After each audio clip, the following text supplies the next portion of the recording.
Bom, estamos ao vivo aqui. Vou dar os toques iniciais, porque, enfim, esse vídeo fica gravado para ad eterno e é um prazer enorme estar conversando no dia de hoje, que a gente comemora 120 anos do nascimento do nosso querido Anísio Teixeira. Está aqui junto com o Daniel Cara. E aí, só para apresentar o nosso convidado de hoje, o Daniel ele é professor da Faculdade de Educação da USP, ele é membro da campanha nacional pelo direito à educação, foi um dos grandes líderes da aprovação do Plano Nacional de Educação, que vigora até o ano de 2024, tem reconhecimento internacional na área de educação, foi candidato ao Senado aqui em São Paulo em 2018, eu tive o prazer de votar no Daniel, a candidata a senador, e eu conheci o Daniel numa das batalhas mais nobres da educação do último período, que foi na luta pela aprovação dos royalties do petróleo para a educação. Daniel, muito obrigado por você ter topado essa live, querido.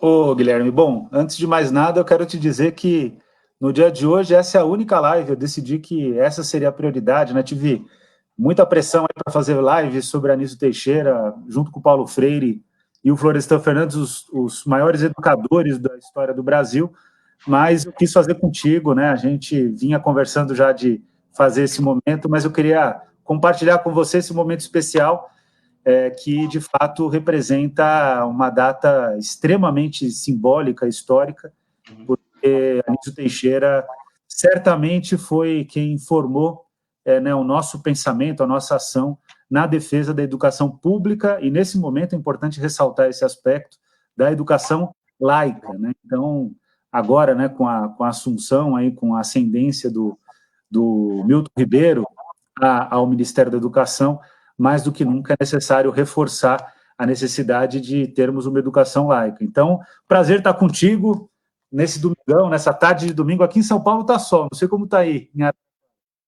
Aqui sempre está sol, né? Morada do Sol faz calor até no inverno aqui, cara.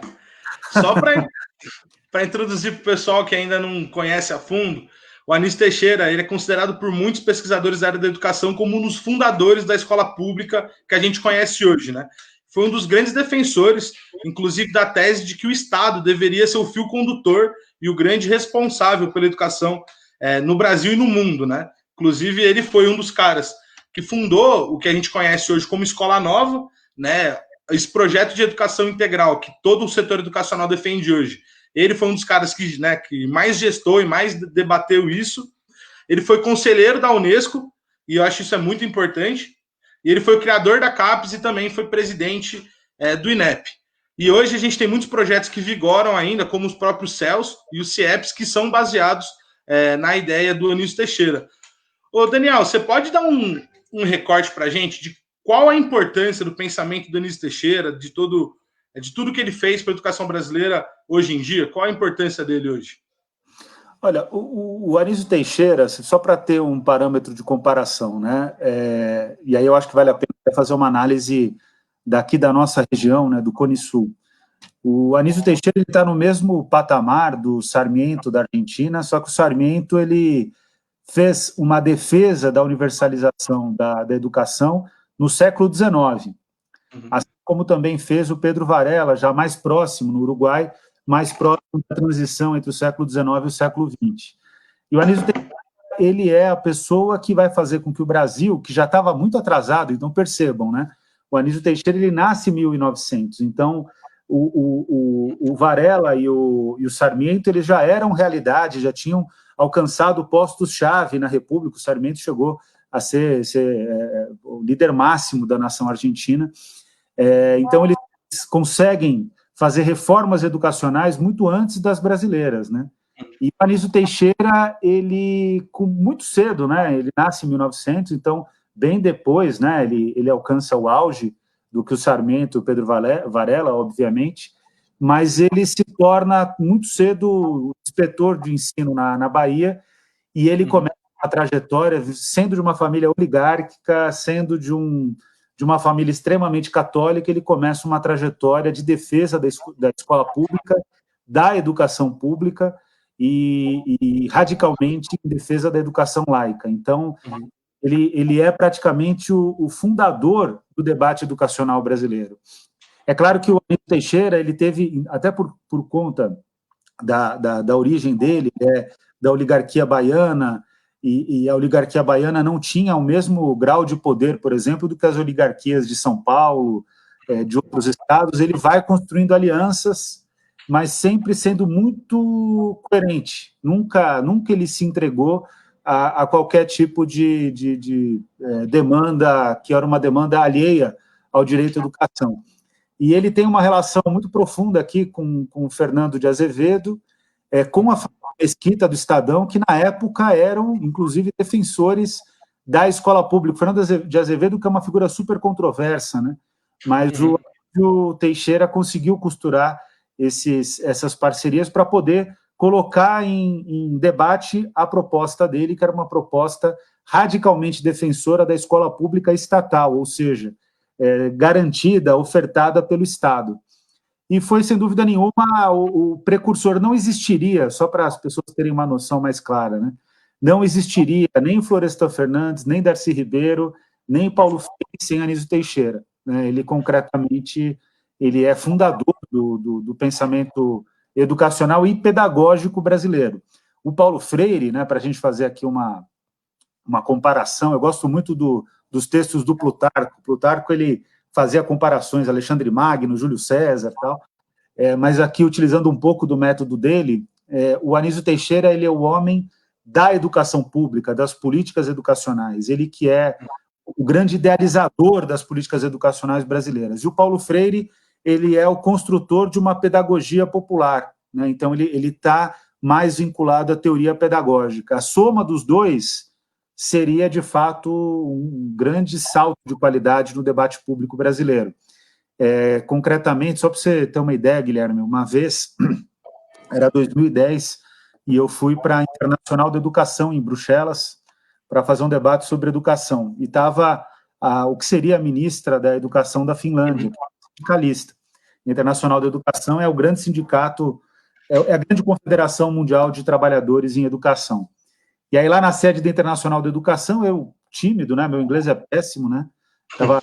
Ela é finlandesa. Finlandês é meio russo, meio viking, né? Então, é uma coisa assim, implosiva, né? E aí eu cheguei para ela e perguntei, falei, olha, qual é o segredo, né, da educação na Finlândia? Porque ela dizia que ela nunca ligou para avaliação, para o PISA, e eles iam bem porque tinha qualidade, né? Eu falei, pô, isso e tudo construído junto com os professores. Eu falei, qual é o segredo de vocês? Aí ela falou o seguinte, você é brasileiro, né? Assim, bem dura, né? E isso ela estava sendo simpática, eu sou brasileiro.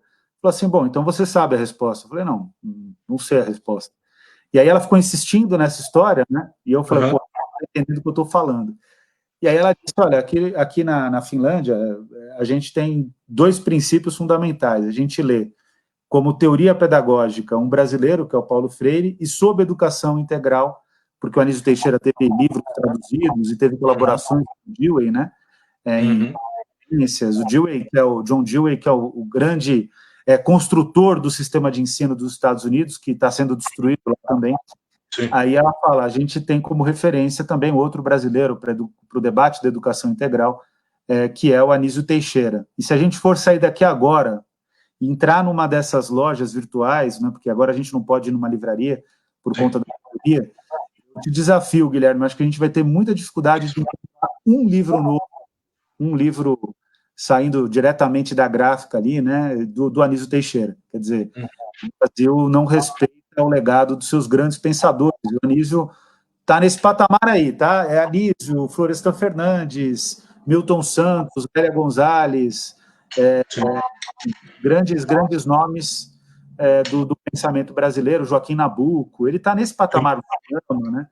E, infelizmente, como todos os demais, ele é um grande desconhecido. Esse é o problema, né?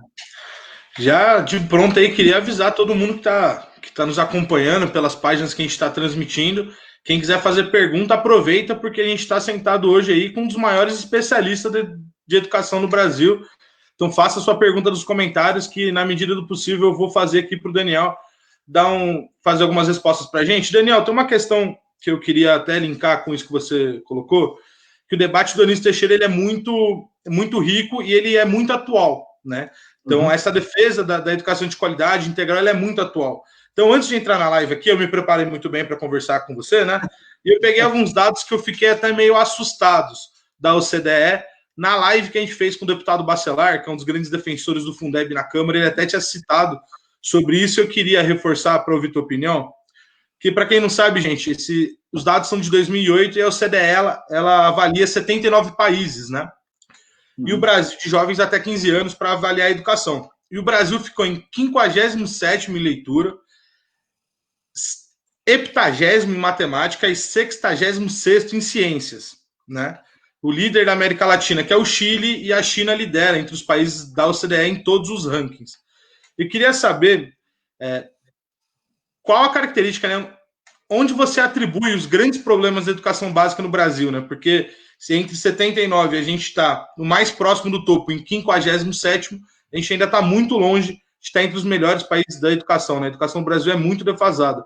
Se você tivesse que elencar alguns dos problemas centrais, quais seriam, Daniel?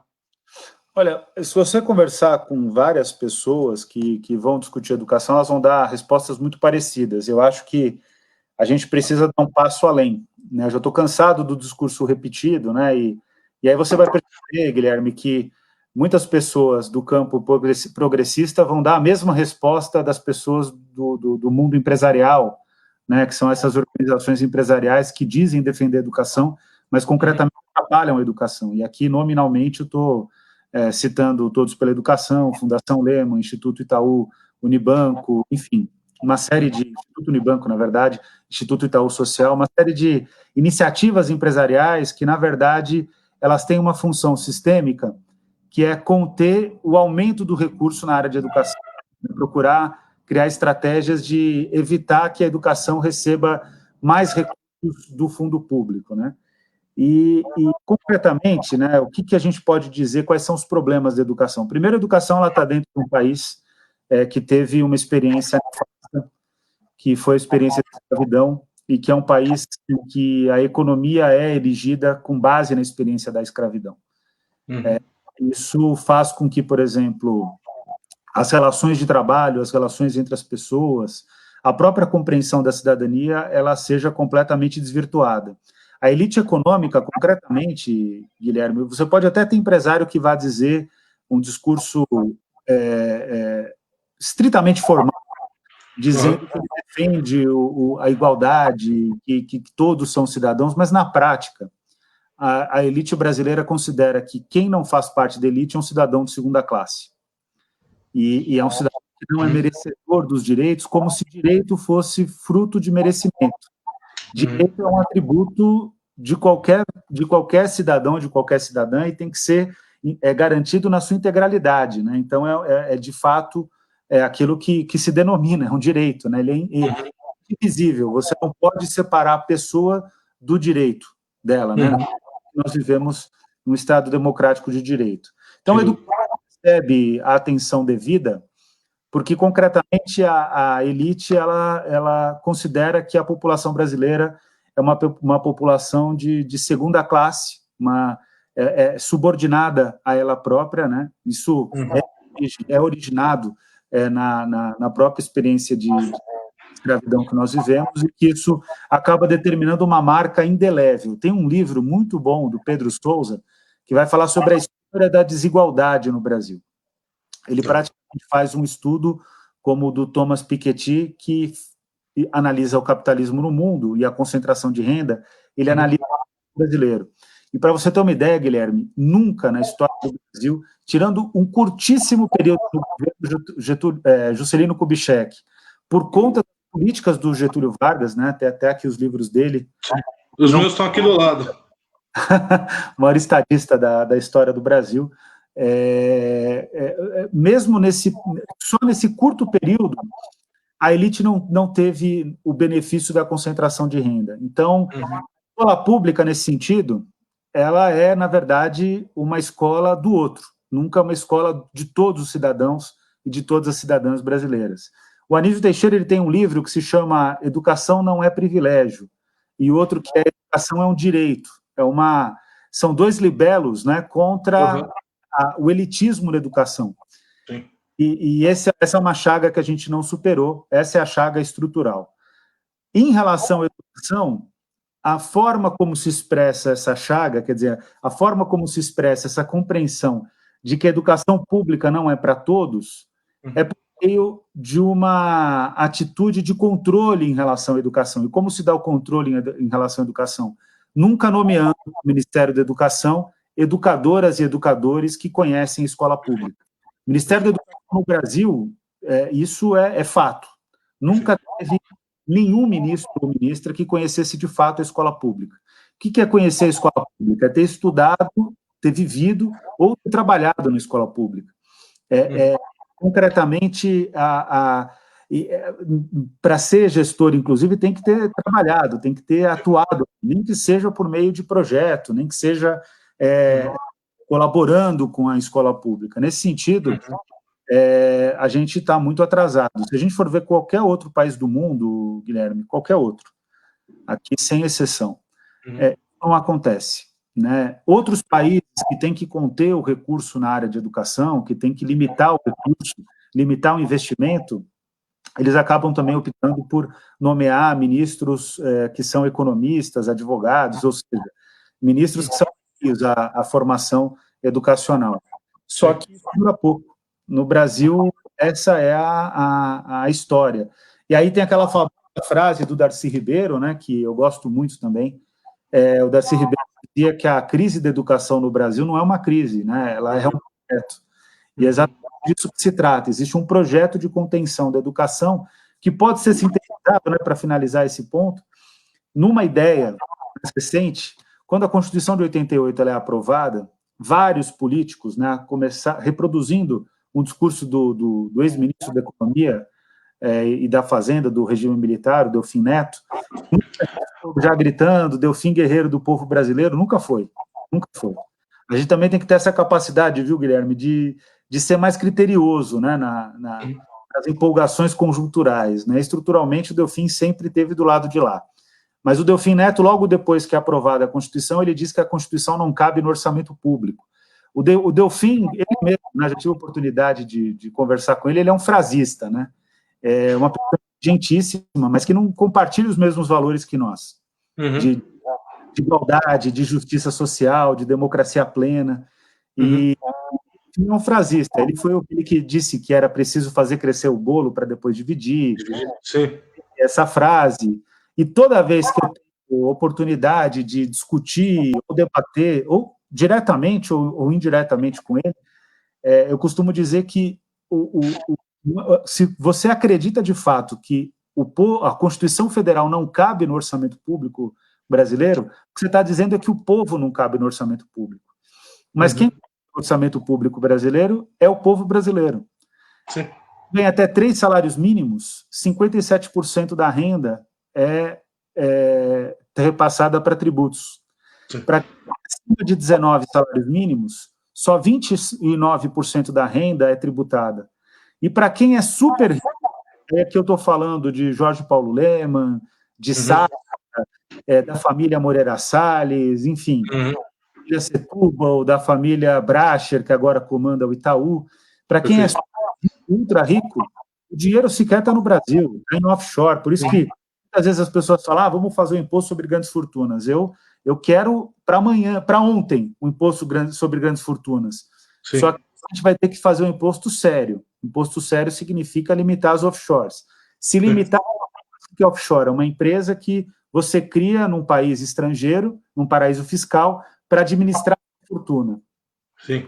Limitar a questão das offshores, aí a gente vai ter uma revolução tributária no Brasil. Né? Então, sim, a gente tem que ter a capacidade de ser como Anísio, como Florestan, como Paulo Freire, ter a radicalidade na proposição, porque sem radicalidade na proposição, na verdade, a gente vai ficar entregue às conjunturas do mercado, né? E a gente não pode, a gente tem que pensar na qualidade de vida de todas as brasileiras e de todos os brasileiros. Para quem quiser entender mais sobre offshore, aquele livro Privataria Tucana te explica tudo sobre offshore. Eu não sabia nada até ler aquele livro lá, que ele é bem legal. O Príncipe da Privataria Tucana te explica 100% o que são as offshore, disso que o Daniel colocou. Eu acho interessante isso, Daniel, que você apontou. Se você vê, a gente precisa ter uma lei que obrigue estados e municípios a investir minimamente na educação. porque existia um processo que nem os municípios e estados atingiam, né? Investiam o mínimo de seus orçamentos na educação. E a gente travou uma luta, né? A gente, quando eu digo todo o movimento educacional, a UNE, a UB, CNTE, Campanha Nacional pelo Direito à Educação, todos, né, os movimentos sociais de defesa da educação pública tiveram uma luta muito grande para aprovação do PNE e também dos 10% para a educação pública, né? Só que teve um grande problema lá na CONAI e tal, e aprovou 10% para a educação.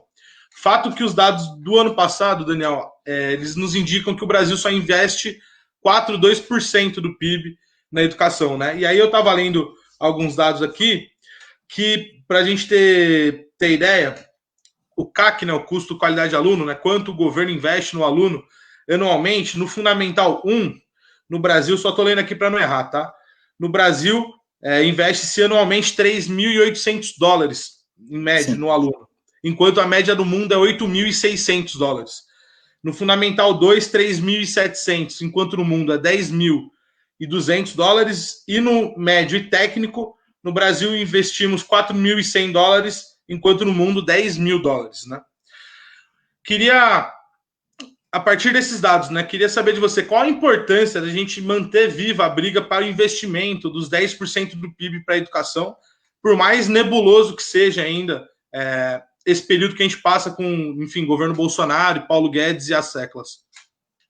Isso é importantíssimo. Bom, primeiro, esse dado que você traz do valor aluno-ano, né, quando se investe por aluno ao ano, esse dado, certamente, ele é inflacionado no Brasil, porque, mesmo considerando o dólar PPP, que a gente chama em economia, que é o dólar relacionado ao poder de paridade de compra, que a referência para ficar fácil para todo mundo é quanto custa o Big Mac no mundo, quanto custa a Coca-Cola.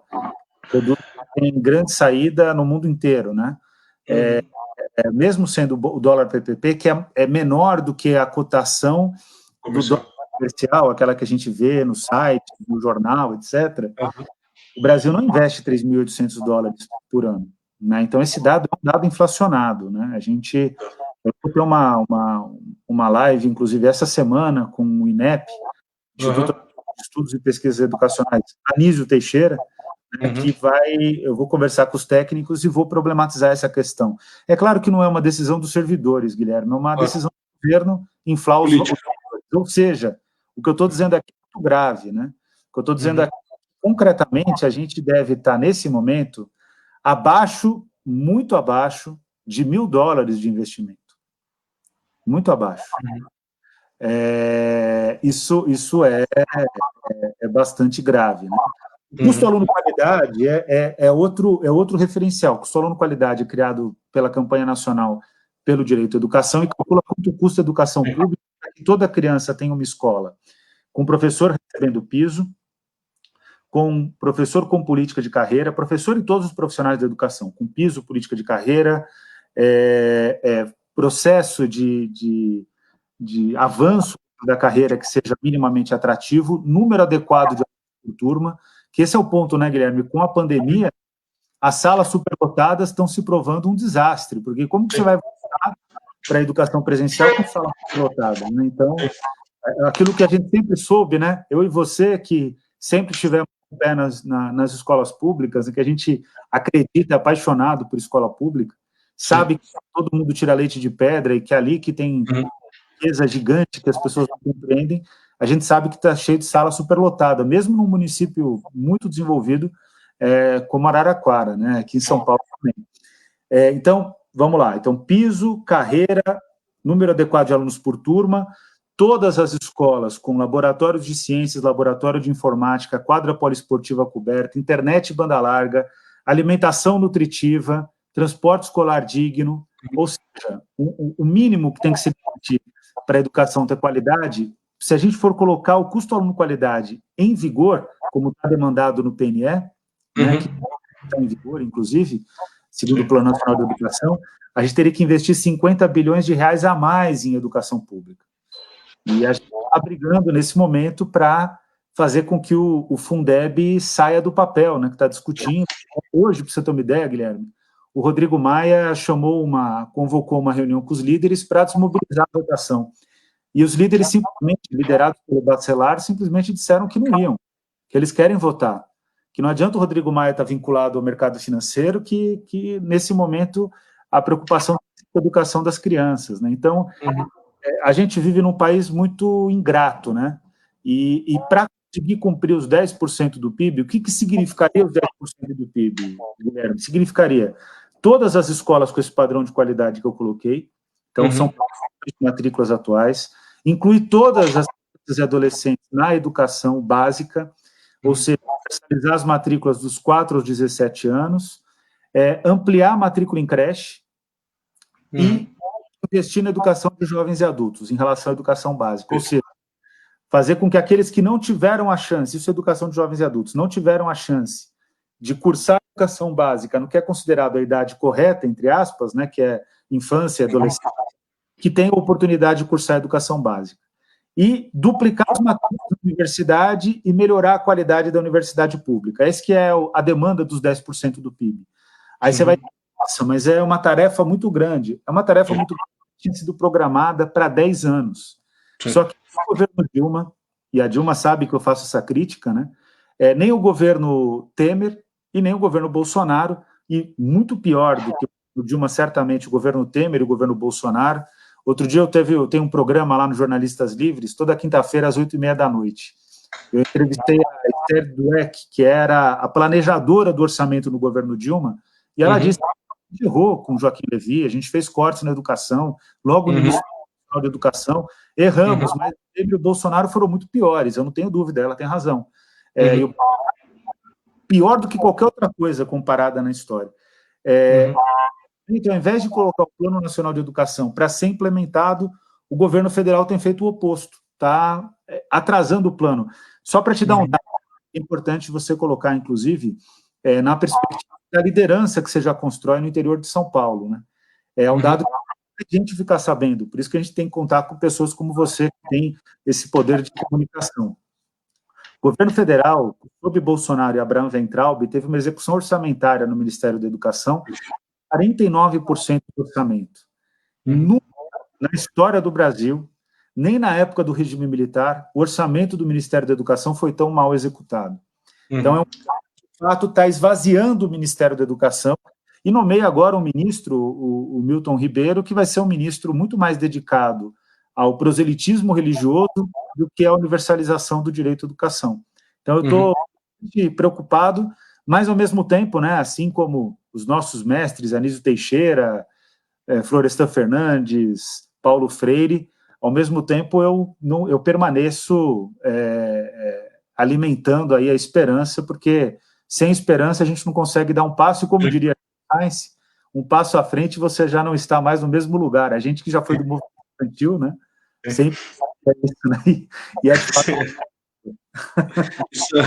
O Daniel, antes de eu continuar aqui as minhas perguntas, as questões, o Gabriel, que é lá da USP de São Paulo, um abraço para o companheiro, ele mandou uma pergunta que está aqui do ladinho, que fala o seguinte, queria pedir ao Daniel para aprofundar na questão do interesse das grandes empresas bancadas pelos bilionários mencionados pelo Daniel, né, na educação. Eles sempre reivindicaram a educação integral, a democracia, o combate às desigualdades. Qual a diferença desses termos usados por eles para os termos do Anísio Teixeira? Vamos lá. Surgiu também aqui um questionamento em relação à questão do orçamento, né? Só para explicar para vocês, isso é importante ressaltar e explicar. De forma alguma, dá para colocar o governo Dilma comparado com o governo Temer e o governo Bolsonaro. Não tem o mínimo sentido fazer isso. O que acontece, isso é indiscutível, porque é um fato, ocorreram cortes na área de educação. E se nós da esquerda não fizermos crítica quando a esquerda erra, mas crítica construtiva, a gente não vai conseguir andar para frente. Então, teve cortes com o Joaquim Levy na ordem de 11 bilhões que travou o cumprimento do Plano Nacional de Educação. A Dilma já deu várias entrevistas dizendo que se arrepende, e o que eu estou dizendo aqui para vocês é que a Esther Dweck, que era gestora do orçamento no governo Dilma, ela também diz que foi um erro, aqueles cortes ali, e isso precisa ser sempre explicado, porque as pessoas... Olha, Guilherme, a gente tem um problema concreto que as pessoas, assim, por conta entendo, eu compreendo, mas por conta do desespero diante do governo Bolsonaro, elas não conseguem ponderar as coisas como são ditas, né? E a gente precisa ponderar, inclusive, para ter legitimidade na crítica. concretamente, o que eu disse, o governo Bolsonaro é o pior da história. A gente tinha, na análise da história, né, a gente tinha a ideia de que o Café Filho tinha sido o pior presidente da história porque ele foi o golpista contra o Getúlio Vargas. Depois nós tivemos a compreensão que, obviamente, Michel Temer era pior do que o Café Filho. Não tinha ganho, ele tinha conquistado o título, né, tinha estabelecido esse infeliz título de pior presidente da história do Brasil. Mas o Bolsonaro não precisou ter 10 dias de governo, que já provou que era pior do que o Michel Temer e do que o Café Filho, né? Então a gente está nesse momento terrível. Bom, falando sobre isso, inclusive, fazendo aqui o link com a pergunta do Gabriel. Gabriel, muito obrigado pela pergunta, né? O que acontece? O Brasil foi estabelecendo ao longo dos anos uma institucionalização do lobby empresarial na área de educação. E em 1959, o Anísio Teixeira, olha como o mundo era diferente naquela época, hein? O Anísio Teixeira, junto com o Florestan Fernandes e o Fernando de Azevedo, eles mobilizam a família Mesquita do Estadão para fazer o manifesto de 1959, 1º de julho de 1959, que é o Manifesto dos Educadores, mais uma vez convocados, que tinha duas agendas. O fim do ensino religioso como sendo a referência de ensino no Brasil, o combate ao ensino religioso, ao lobby da Igreja Católica, né? O ensino religioso naquele momento era o ensino católico. Sim. Em segundo lugar, uma não aceitação, um combate absoluto à privatização da educação. O Estadão fazia parte disso. O jornal Estado de São Paulo, que hoje, inclusive, entre editoriais, matérias, etc., é um dos maiores defensores da privatização da educação. Então, de fato, a gente regrediu como sociedade, inclusive em relação à elite. A nossa elite hoje é de pior qualidade que a do passado. Mas a elite, ao longo do tempo, ela foi aprendendo que precisava institucionalizar a sua posição. E aí criou vários movimentos educacionais que têm como objetivo estrutural conter o financiamento da educação, criar regras para conter o financiamento da educação. E quais são essas que eles criam, né? Basicamente, por exemplo, a Base Nacional Comum Curricular, que foi aprovada no governo do Michel Temer, caminhou do governo da presidenta Dilma, é importante dizer, mas que dentro da presidenta Dilma a gente conseguia dialogar e conter o movimento de criação da base. E a gente foi contendo, veio o golpe, e aí o Temer já apresentou duas propostas, a BNCC e a reforma do ensino médio, que fazem parte da mesma lógica. A BNCC, ela determina como o professor tem que trabalhar e qual é o conteúdo que ele tem que ensinar. E nos dois aspectos, a BNCC, na verdade, ela serve ao objetivo de fazer com que se oriente o professor a fazer o mínimo necessário, a garantir o mínimo necessário, para evitar que o professor estabeleça demandas para um financiamento adequado da educação. Porque, para fazer aquele mínimo necessário, o professor não vai precisar de laboratório não vai precisar de laboratório de informática, não vai precisar de internet larga, porque aquilo lá é o mínimo do mínimo. E é o mínimo do mínimo que, inclusive, ideologicamente, é fraco, né? Não trabalha na perspectiva do pensamento crítico. E uma educação com pensamento crítico custa mais caro. Então, Fundação Lehman, Todos pela Educação, Instituto Unibanco, Instituto Ayrton Senna, na verdade, eles são grandes conglomerados educacionais, né? Eles acabam representando grandes conglomerados educacionais que visam controlar a forma como se dá o financiamento público na área de educação. Ou seja, eles querem... Isso é em relação a essas fundações, essas entidades, entre aspas, bem entre aspas, filantrópicas, atuam, da forma como elas atuam. Só que, do lado, então, para conter a expansão do gasto público na área de educação. Eles não querem que o financiamento aconteça na área de educação. Por que eles não querem? Né? Eu ia acabar não fazendo essa resposta, mas é importante dizer aqui. Por que eles não querem? Eles não querem porque, para o sistema financeiro, quanto mais se gastar com direitos sociais, menos fica disponível o recurso para o pagamento das dívidas. Perfeito. Interna e externa. Então, para o mercado financeiro, isso não é bom, porque um governo que investe em educação emite menos título. Emitindo menos título, ele tem um dispêndio com a educação, movimenta menos o mercado financeiro. Então, existe aí um interesse sistêmico, capitalista. Por outro lado, existe uma outra questão, que começa a ficar agora cada vez mais evidente. Os grandes conglomerados empresariais que têm fundações e associações na área de educação têm entre seus empresários sociedades em startups.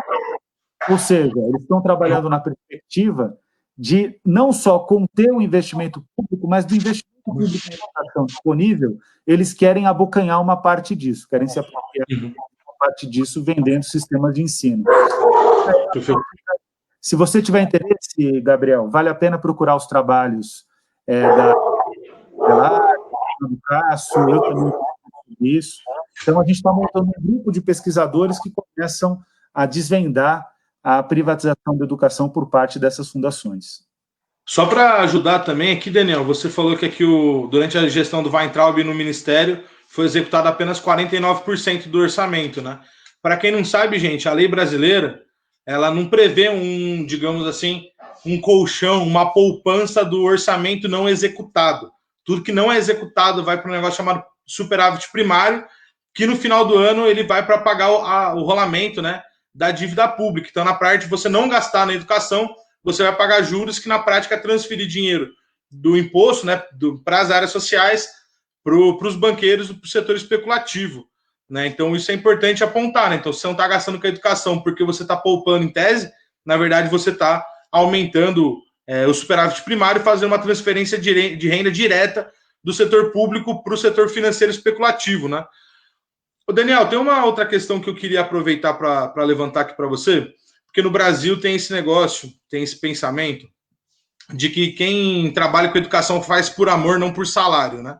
Então, não precisa ganhar bem, aquela coisa e tal. Veja, professor, é por amor, aquelas questões, né?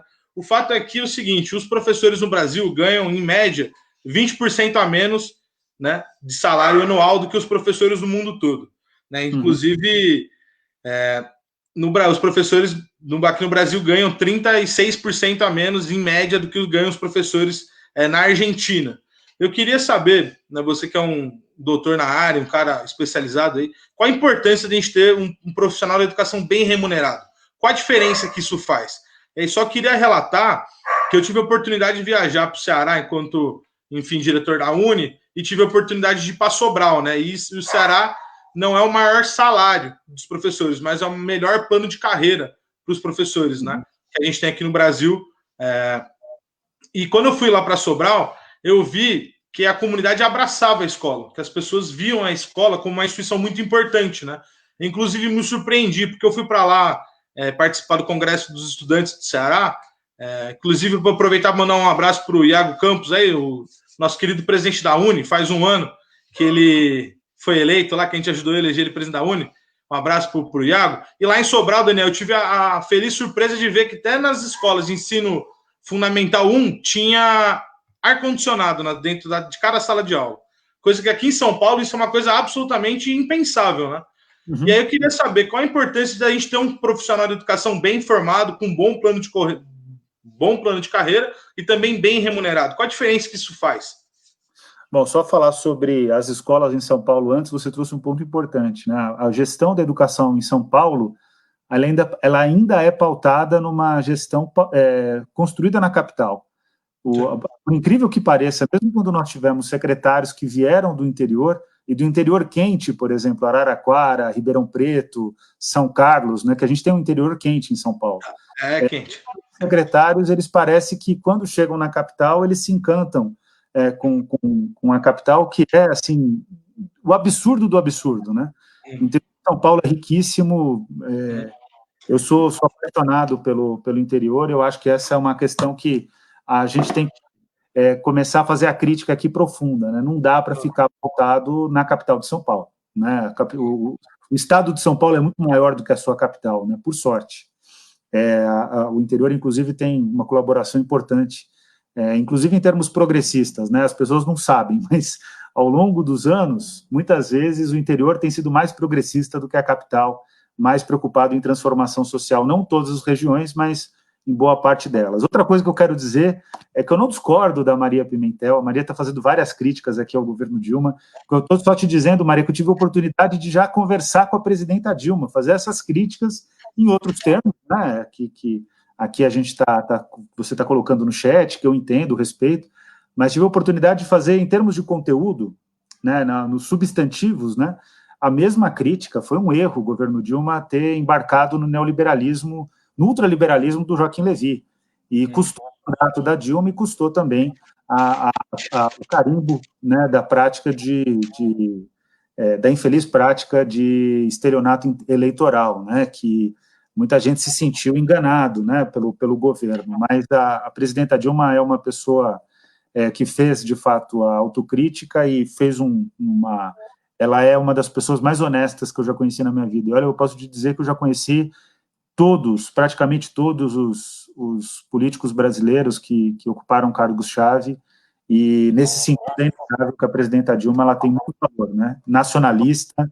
uma pessoa que eu respeito muito, ainda que eu discorde demais, né? O Guilherme sabe disso, o quanto que a gente brigou com a Dilma na questão do petróleo, por exemplo, brigamos demais. Muito. E quando precisou, foi o grupo do Guilherme, isso tem que registrar, hein, Guilherme? Foi o grupo do Guilherme e de vários outros companheiros que, na verdade, seguraram a bronca para a gente garantir os recursos do petróleo para educação. Não foi todo o movimento estudantil, não foram todas as correntes do movimento estudantil, foram os mais corajosos. E o Guilherme estava lá na linha de frente, inclusive arrumando briga mesmo com o governo, briga pesada. E a gente ganhou. Sobre a questão, né, Agora até esqueci da questão que você tinha feito, desculpa. Eu fiquei tão preocupado aqui com o chat de fazer... Não, fica tranquilo que eu perguntei a questão da remuneração dos professores. Aqui no Brasil a gente tem professores super mal remunerados, né? Então, o salário no Brasil para a educação é bem, bem baixo. Isso, então, olha, tem um pensamento mágico que circula no debate público, que é um pensamento mágico que vai dizer: nós temos que substituir, é isso aí, JPL, aqui o Thiago Moraes está falando, de fato foi a JPL, junto com a Campanha Nacional pelo Direito à Educação, as duas sozinhas, com o apoio do PDT e de outros partidos, que a gente conseguiu, naquele momento, ganhar do governo. Foi dura aquela briga, foi dura. Mercado financeiro, hein? A gente pode dizer, Guilherme, a gente deu de goleada no mercado financeiro. Então, essa conquista tem a nossa digital lá, né, cara? Isso aí foi totalmente. Quantas e quantas vezes eu te vi lá na luta, chegando quebrado, as nossas condições nunca foram boas, né? Sim. E a gente ganhou. Estilo Corinthians, assim, na raça. A conversa estava boa demais aí, agora começou a esculhambar, né? Mas sobre... É domingão, né? A gente não consegue se escapar do futebol. Mas a questão dos professores, tem um pensamento mágico que circula de que o Brasil vai substituir todos os professores da educação básica se melhorar a remuneração, porque vai atrair as melhores cabeças para a carreira do magistério. Isso é verdade, você não substitui 2,4 milhões de professores e, o ponto mais importante, os nossos professores são os melhores professores que nós temos. Todos eles precisam ter referência. É claro que numa carreira com 2,4 milhões de professores vai ter professor ruim. Todo mundo deve lembrar do teu passado de escolarização, para quem já concluiu educação básica e a universidade, vai pensar, bom, eu tive, sei lá, 30 professores bons, 10 professores ruins, entre aqueles que as pessoas têm sempre na memória, né? Mas, concretamente, a gente não substitui 2,4 milhões de professores, a grande maioria dos professores brasileiros são comprometidos, só que você não consegue ser comprometido o tempo todo, ter um bom desempenho, se você não tem o retorno por esse desempenho. E concretamente, na vida real, naquela que pesa no dia a dia, né, de que quando você acorda 6 da manhã, vai dormir meia-noite. Eu, por exemplo, eu tenho um problema muito menor, né? Sou professor da Universidade de São Paulo, acabei a minha primeira avaliação da minha turma de Fundamentos Econômicos da Educação, 53 trabalhos, você vira à noite para conseguir corrigir todos os trabalhos. Então, a carreira do magistério ela é uma carreira árdua, e no caso da educação básica, a remuneração é extremamente inferior à responsabilidade. Isso desanima. Então, a gente perde uma série de talentos. Te dá um dado, Guilherme, que é importante aí para a tua região, inclusive. No estado de São Paulo, em 5 anos, todos os professores contratados, nos últimos 5 anos, todos os professores contratados em concurso público tiveram já ou uma ausência programada, ou seja, se afastaram da escola por completa exaustão, ou abandonaram a carreira. Olha o dado que eu estou trazendo aqui. Ou eles ficaram, mas já tiveram que ter um descanso, porque não aguentaram o ritmo de trabalho e a péssima remuneração, então acabaram entrando em algum tipo de licença, ou abandonaram a carreira, desistiram do magistério. E aí você não pode perder os talentos, e você não pode fazer com que os talentos que permanecem fiquem completamente desalentados. Então, a remuneração ela é essencial, porque você disse a palavra-chave: professor não é vítima, professor não é culpado, professor não é herói, professor não é sacerdote, professor é um profissional que tem que ser respeitado, que tem um saber específico, que estuda para lecionar e que faz do magistério a realização da sua vida profissional, e que isso sempre é desrespeitado na sociedade brasileira.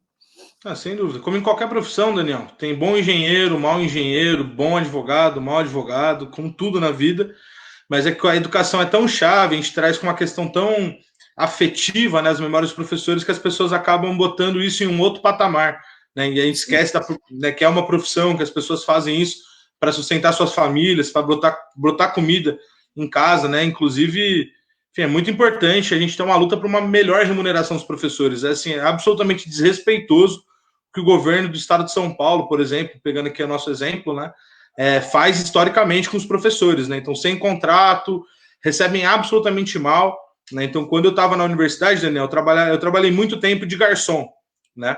E o piso que eu ganhava de garçom, a hora que eu trabalhava, era maior do que o estado pagava para um professor lecionar, né? Isso, assim, absolutamente um absurdo, assim, o nível de descaso que se tem, né? Aí, só para puxar, para não estourar que a nossa hora combinada, Daniel, eu queria fazer 2 perguntas. A primeira é o seguinte, querido. Eu acho que eu e você fazemos parte de uma corrente de pensamento que entende a educação não apenas como um fator elementar da sociedade, mas como uma questão de soberania nacional, né? Então, defender a educação é defender a soberania, é formar cabeça, está vinculado a um projeto de desenvolvimento social, economicamente mais justo, né? Bom, na educação brasileira, a partir dos anos 90, abriu-se a porteira para o capital internacional investir no ensino superior, né? E a gente teve uma série de programas que acabaram incentivando isso, né? Programas sociais que, a partir do ano de 2006, começaram a vir com mais pujança, né? Como foi o próprio ProUni e o FIES, mas não é esse mérito que eu quero entrar. O fato é o seguinte: 88% da rede do ensino superior no Brasil ela é privada. E grande parte das instituições de ensino superior privadas estão na mão do capital especulativo internacional, né? Só, por exemplo, para o nosso querido telenauta, quem nos acompanha aqui, só um grupo internacional, que é o Croton Anhanguera, ele tem mais cadeiras, né, tem mais matrículas do que toda a rede federal de ensino junto, né? Então, um grupo internacional. Eu queria saber a tua avaliação, o que significa um país das dimensões continentais do Brasil, com o potencial econômico e social que a gente tem, ter 88% das nossas cadeiras do ensino superior na mão do capital privado e grande parte do capital especulativo. Para você, isso é sintoma de quê, Daniel? Esse é um sintoma, concretamente, de falta de soberania, de tratar a educação de forma eleitoreira. O ex-ministro Fernando Haddad sabe que eu faço essa crítica, e faço essa crítica a ele, ao ex-ministro Aloysio Mercadante. E FIES e ProUni é uma alternativa, da forma como estão construídos os programas.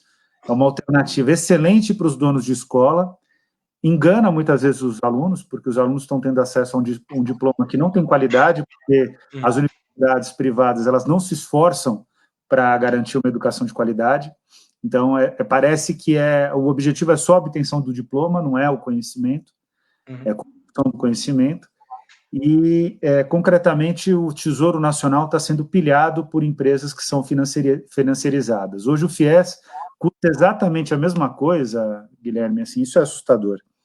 Custa exatamente a mesma coisa do que a manutenção das universidades públicas. Você vai me dizer, bom, mas são muito mais matrículas. Eu quero só te dar um dado. O quanto custa uma matrícula real do FIES? Teve um determinado momento que o curso de pedagogia para uma universidade era de R$ 1.000 para o FIES. E quando você ia se matricular na universidade, ela mentia que estava te dando uma bolsa e você pagava R$ 200. Ou seja, essa universidade está tirando do Tesouro Nacional, que é dinheiro meu, que é dinheiro seu, que é dinheiro de todo mundo, que é dinheiro, inclusive, do aluno, né, do Tesouro Nacional, tirava R$ 800 para um curso que não valia os 200, sequer os 200. Então, concretamente, a gente tem muitos problemas na educação básica. Eu recebo alunos na Universidade de São Paulo que têm déficit de formação, déficit de domínio da escrita, déficit de domínio de interpretação de texto.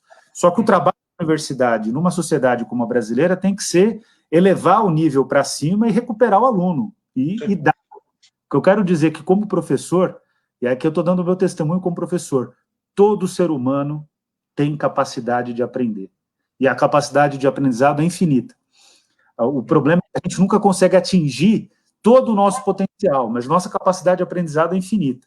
Então, concretamente, o que essas universidades fazem, essas universidades privadas, esses grandes conglomerados, o que eles fazem é tratar o ensino superior como assistencialismo, e não é. Ensino superior é processo de desenvolvimento nacional. Em segundo lugar, elas financiarizam o saber. Então, a gente perde recurso com essas universidades e valeria muito mais a pena investir na educação básica, na educação superior pública e democratizar a educação superior pública, triplicar, quadruplicar as matrículas, enfim, fazer um trabalho pesado de acesso ao ensino. Isso está dentro da possibilidade do nosso orçamento, precisa ser prioridade. Em terceiro lugar, elas tiram recursos que poderiam ir para a pesquisa aplicada, para o investimento em ciência e tecnologia, e o Brasil vai ficando cada vez mais atrás nesse processo nefasto de desindustrialização. Desde a década de 80, mais uma crítica aqui importante, desde a década de 80 o Brasil só viveu desindustrialização.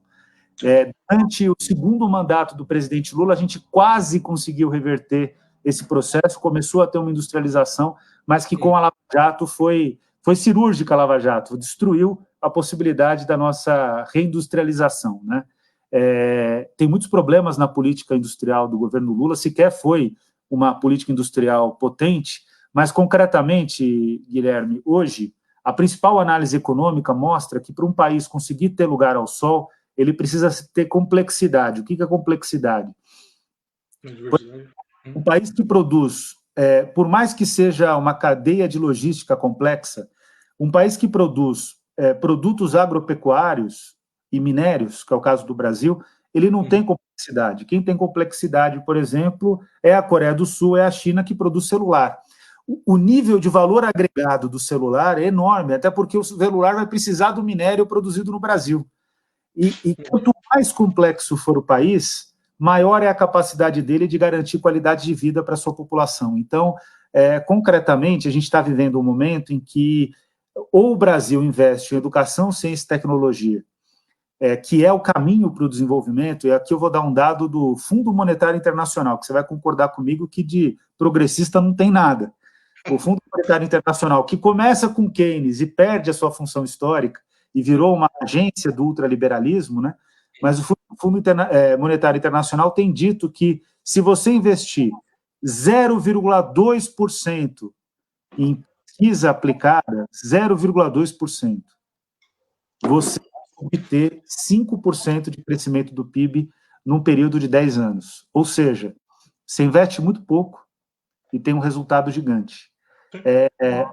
Nesse sentido que essa questão da educação superior, ela precisa, de fato, ter uma perspectiva de desenvolvimento nacional. E aí, não é só a educação superior, a educação superior, a privatização da educação superior é um sintoma. É o sintoma de uma elite, né? Já que o Fernando Henrique Cardoso disse que é para a gente esquecer tudo o que ele escreveu, porque aquilo que ele escreveu no passado era bom, né? O Fernando Henrique Cardoso, análise sobre o empresariado brasileiro no golpe de 64, que ele vai fazer uma crítica, né, uma análise duríssima contra o empresariado brasileiro, ele mata a charada ali, que depois ele abandona quando se torna presidente, e um presidente neoliberal. Mas o Fernando Henrique Cardoso dizia ali no livro que a elite brasileira é uma elite sem ambição, porque ela está acostumada a lidar em relações de trabalho baseadas na Casa Grande Senzala, ou seja, é mais do que tudo uma elite perdulária, né? E aí o que a gente tem para reverter esse processo? Tem que colocar o povo no poder, o que significa que tem que eleger de fato, pessoas comprometidas com o desenvolvimento do país e com um projeto nacional que seja capaz de garantir qualidade de vida para todas e para todos. Perfeito. Daniel, enfim, só para registrar ao vivo aqui, dentro de todas as questões que a gente tem na pandemia, uma das que surgiu para o ensino da galera que faz universidade privada é o tal do PFIES. E eu, sinceramente, acho que não é a melhor saída. Né? Eu sei que o debate é esse, mas é porque eu nunca falei isso publicamente, a gente está aqui, aproveitar, que eu acho que, sinceramente, a gente deve pensar em outras saídas por uma grave crise que a gente está passando na educação. Aí, só para fechar, que nós vamos estourar essa 1 hora, aí eu aproveitei para, enfim, conversar de educação de forma mais estrutural com o Daniel, porque essa questão mais momentânea da pandemia, eu acho que a gente já, enfim, consegue conversar com muita gente, mas tem um grande cara, um grande nome da educação com a gente, né, todos os dias. Mas para fechar, não poderia de fazer essa pergunta, Daniel, que é o seguinte: a ala, né, o MEC, ele foi colocado sob a tutela do grande filósofo que mora em Varginha, né, o tal do Olavo de Carvalho, né, que é um dos caras que duvida que a Terra é redonda e faz, enfim, coisas do tipo, né, terraplanistas, obscurantistas, um dos patrocinadores do projeto de Escola Sem Partido, da privatização da educação e do golpe militar no Brasil, né, esse é o cara, né, esse é o quadro político que tem indicado os últimos ministros e também indicou o Milton Ribeiro.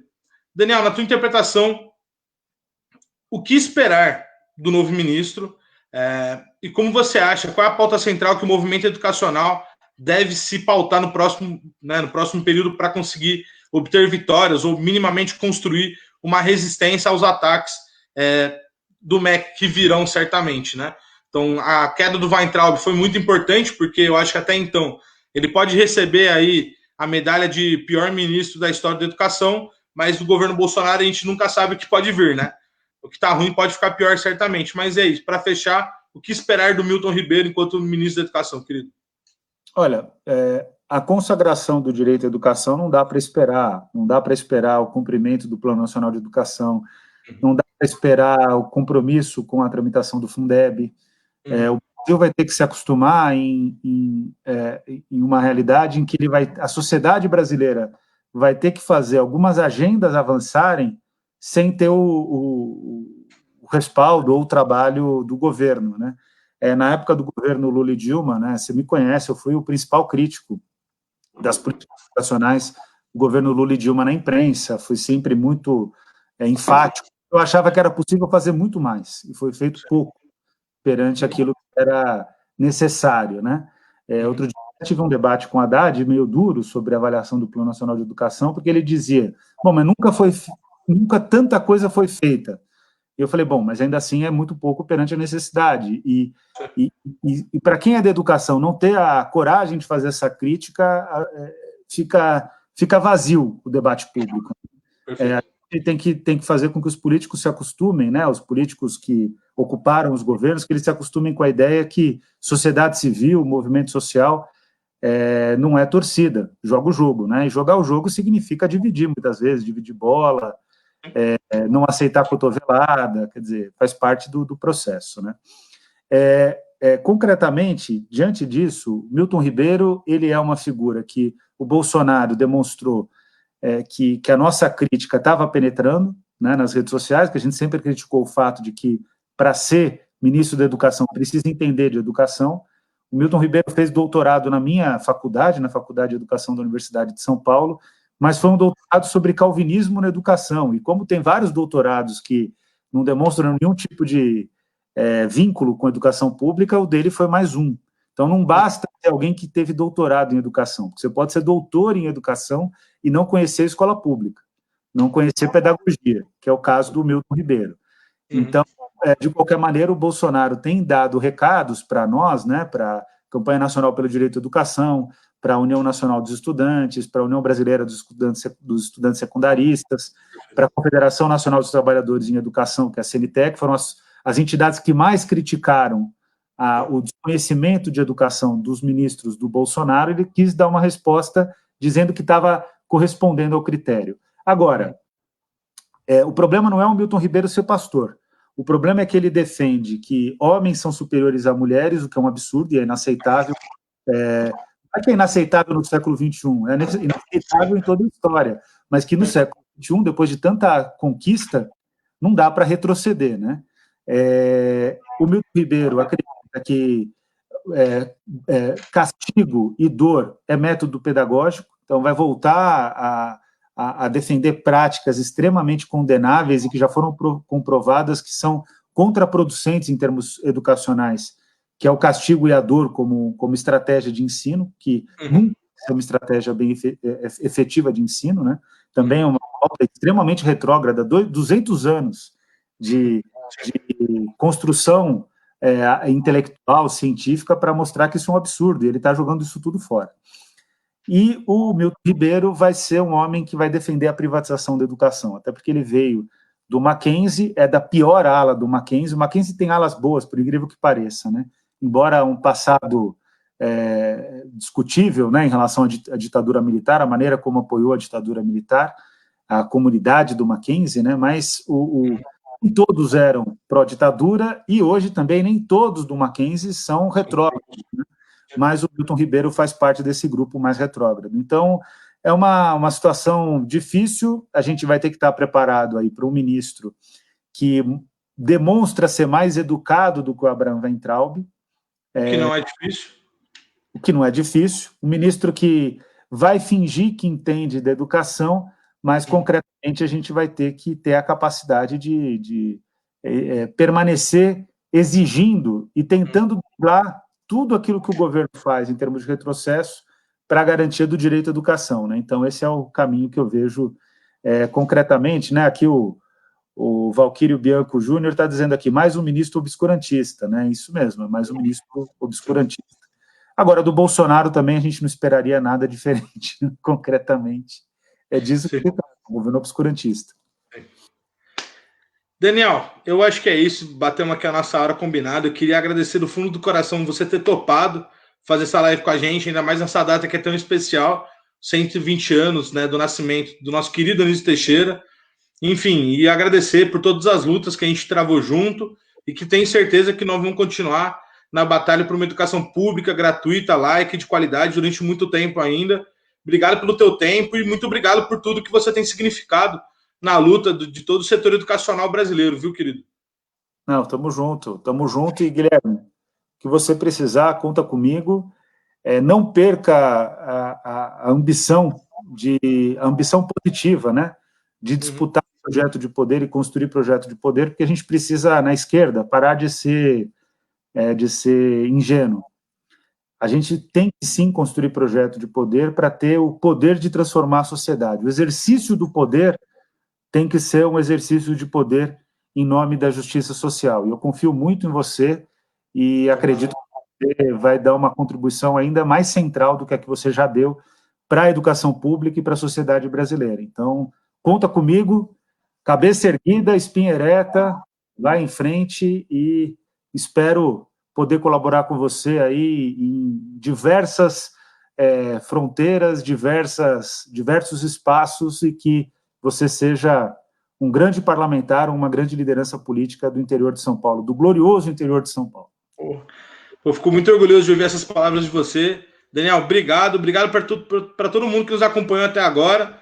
Enfim, estou muito, muito feliz de ter conseguido fazer esse grande debate com esse que é um dos maiores nomes da educação brasileira dos nossos tempos. Beleza? Obrigado, pessoal. Quarta-feira tem mais Expresso 65 lá no Instagram. Bom domingo e até mais. Valeu, tchau, tchau. Tamo junto.